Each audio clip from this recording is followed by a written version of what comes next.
The second incarnation of Mina Starsiak Hawk's Two Chicks District Company store is closing, 7 months after it opened. After making the difficult decision to shutter her original shop in Indianapolis last year, the Good Bones star launched its new location in Noblesville, Indiana in March. However, she told the Indianapolis Star that the brick-and-mortar store simply wasn't profitable enough to stay in business after its short-term lease was up. "By the time it came to make a decision to stay, I just couldn't, we were losing money," she said. The HGTV star added, "It was so amazing, the neighborhood and the people, and I hate that the business side just isn't there to support it, but being in a very urban spot, unfortunately it has to be a profitable venture." Starsiak Hawk also announced the news on Two Chicks' social media accounts on Thursday, September 26, noting that the business would continue to operate online and expressing excitement for its upcoming holiday collection. In December 2023, Mina told people that she'd chosen the location after she was contacted by a man from Noblesville. The city is about 30 miles north of Indianapolis, where she lives with husband Steve Hawk and their 2 kids, 6-year-old Jack and 4-year-old Charlie. "He has businesses there, and he was like, 'What can we do to get you to Noblesville?' she said. 'Is there a show to base out of here?'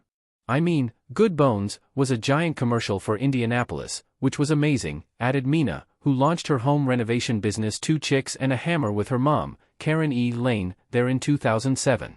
"I guess his thought was having 2 chicks and a hammer in the neighborhood is good for the businesses," she adds. Mina announced her plans to close the original Two Chicks District Company in October 2023, which was the same month Good Bones ended its original 8-season run.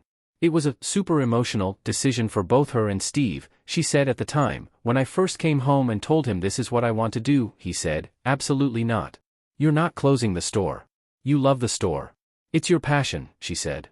"I was like, it's not my passion anymore. It's not bringing anyone joy. It's not doing any of the things that I wanted it to do, so we're not doing it anymore." Mina explained that running the store became super challenging, because even though it drew tourists from around the globe, they weren't necessarily making big purchases. "You have these amazing people that are traveling to the store and say, 'We wanted to come, we wanted to see it. We want to support you.' And then they buy a $2 keychain," she said. Mina estimated that at least 85% of the store's visitors weren't from Indiana and were visiting the store due to the popularity of Good Bones. "It was self-sustaining," she said of the shop, which opened in 2020, "but it was not in a great place." Mina and Karen returned to HGTV with a limited series spin-off of Good Bones in August. The 3-episode run documented Mina and Steve renovating a lake house for their family in Indiana, while Karen worked on a separate project, a retirement bungalow for herself in North Carolina. The mother-daughter duo, who had a falling out toward the end of the show's original run, did not cross paths on the series.